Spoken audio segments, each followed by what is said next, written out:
Olá, senhores! Continuando aí, nós estamos falando da administração científica, primeira escola da administração, em que seu principal autor é Taylor, né? E aí nós falamos de quem? Da ORT, a Organização Racional do Trabalho, na aula passada, que tinham alguns princípios aí, como padronização, desenho de cargos e tarefas, estudo da fadiga humana, homoeconômicos, enfim. Continuando os nossos estudos da administração científica, né, uma das principais frases de Taylor aí, da ideia de racionalizar o trabalho, foi com o intuito de quê? Analisar os aspectos, né, ou seja, economizando tempo e energia. Professor, não é a mesma coisa? Não. Eles são conceitos interligados. Imagina você, que você enquanto empresário, está trabalhando de uma maneira que você consiga reduzir o tempo que o trabalhador realiza suas atividades, tendo mais tempo para o trabalhador talvez ter um descanso e produzir mais, mas também esse tempo é importante para que o trabalhador ele possa produzir mais também a nível de quantidade, né? E você, consequentemente, venha a ter um lucro, né? Então, uma economia aí de tempo e energia. A energia, às vezes, você economizando, né, a energia do trabalhador, você consiga com que ele produza com maior qualidade. Eliminando sempre os movimentos inúteis, então essa era uma das principais ideias, eliminar movimento inútil, ou seja, tudo que o operário faz que não está no manual pode ser considerado inútil e ele não precisa de fazer. Qual que é o intuito disso tudo? Né? Sobrar mais tempo para a sua produção.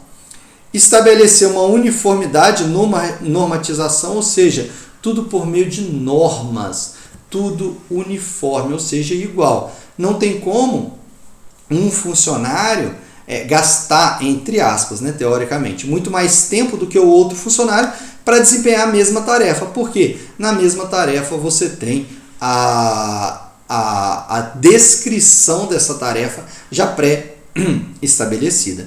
Especializar o funcionário em tarefas pré-determinadas e aquele desenho de cargos que eu já venho falando tanto com vocês. Professor, o desenho de cargo é importante para quem? Para o funcionário, porque ele já sabe como que ele vai produzir, como que ele vai realizar suas atividades laborais, mas para o empregador também. Imagina você que fica muito mais fácil de você controlar o desempenho, né, e acompanhar o desempenho do funcionário, controlar a produção da sua empresa, se você ter um desenho de cargos. Porque no desenho de cargos já é tudo pré-estabelecido, pré-uniformizado. Então fica muito mais fácil de você estabelecer essa supervisão e o controle da produção, tanto o controle da produção quanto o controle dos seus funcionários, para saber se eles realmente estão trabalhando com afinco ou não. E aí a gente continua na ideia de racionalizar o trabalho. Desenvolver planos de incentivos salariais, que é isso que ele já falou um pouco, e os prêmios, mas eu queria chamar a sua atenção aqui, principalmente para essa ideia aqui de remuneração fixa versus remuneração variável, né? Então, pessoal, imagina vocês, o que é melhor? Você remunerar o funcionário todo mês ou você remunerá-lo pelo tanto que ele produz ou pelo tanto que ele vende? A remuneração variável nós vemos muito em lojas aí, né, que é a própria comissão do funcionário. Se o funcionário te vender determinado produto ou determinado serviço, ele ganha uma comissão, né, um incentivo para lhe vender aquele produto ou serviço. E a fixa não, a fixa é paga por mês, né, sem alteração nenhuma de valor. E aí você me pergunta, professor, o que seria melhor talvez aí? Pessoal, é isso que você tem que tentar imaginar. O que você acha?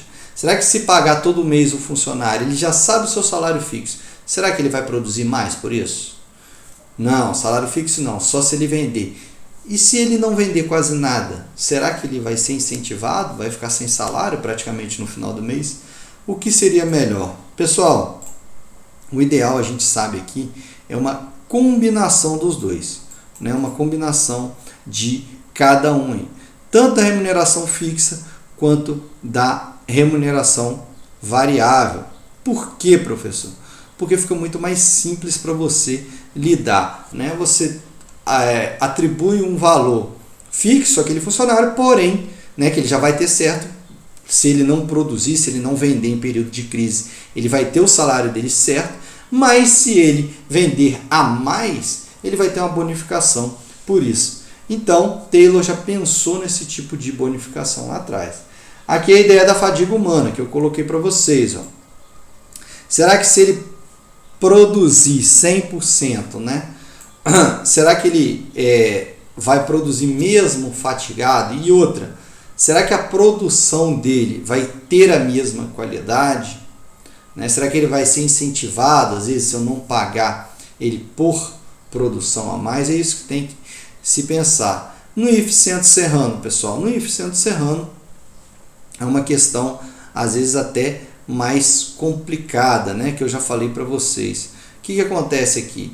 No IF Centro Serrano, você tem a remuneração fixa. Então, o professor que ele dá mais aulas, ele não ganha mais por isso, né? Que o professor que dá menos aulas. O professor, então, deveria ser ajustado isso também nas instituições públicas. Concordo com vocês. Também deveria ser ajustado. E aqui eu tenho a ideia do homo econômicos. Pessoal, o que é o homo econômicos? É aquele homem econômico, né? A gente fazendo a tradução aqui. É o indivíduo que ele está preocupado só com o dinheirinho dele no final do mês. Ele ganhou o dele ali, pessoal, acabou, não precisa de preocupar com mais nada. É isso que às vezes ele está preocupado com o dinheiro dele no final do mês e nada mais. Ou seja, o trabalhador está voltado só para trabalhar, chegou, tem um horário de chegar, horário de sair e horário de chegar, horário de almoçar, café e horário de ir embora. Acabou o expediente de trabalho, ele não quer saber de mais nada. Tem um problema para ser resolvido, ele não quer saber, ele quer simplesmente pegar a mochilinha dele e ir embora. É isso que fala o Homo Econômicos. O Homo Econômicos, pessoal, ele não está preocupado com o desenvolvimento do trabalho, se ele vai crescer no seu ambiente profissional, talvez alcançar outros cargos. Ele não está preocupado com isso, ele está preocupado somente em ganhar o dinheirinho dele, né? Ele não passando fome, tá bom, né? Tá valendo ali. Ou seja, melhorar o ambiente físico, né? Aquele ventilação, iluminação, conforto no trabalho e tal. Ele não está preocupado com nada disso, nem no seu próprio crescimento no ambiente de trabalho. E por fim aqui, né, uma charge, digamos assim, uma imagem que eu gosto muito, que fala aí do trabalhador enquanto máquina. É muito interessante você anotar esses conceitos, pessoal. O trabalhador enquanto máquina aí, na ideia de racionalizar o trabalho. Ou seja, tudo é tão padronizado, tão racionalizado, tão uniformizado, que o trabalho ele já é pré-definido, ele está escrito nas normas, né? Você já tem uma pré-definição do trabalho, ou seja, uma prescrição de tudo como deve ser feito.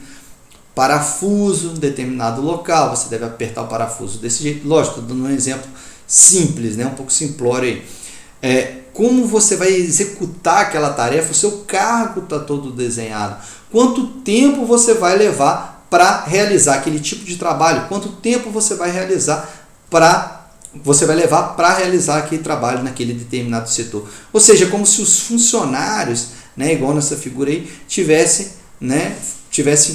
sido dado cordas, né, nas suas costas, e ele opera de acordo com o que foi pré-programado pelo seu patrão. Então essa é uma ideia de Taylor aí no início, né, nos primórdios aí da administração científica, nossa primeira escola de administração. Por isso a ideia, né, pessoal, que ele coloca bastante aí da teoria da administração enquanto máquina. Então é teoria da máquina, porque os trabalhadores são tratados como máquina. Beleza, pessoal? Então ficamos aí com a nossa primeira parte da administração científica. Tenham todos uns bons estudos, senhores.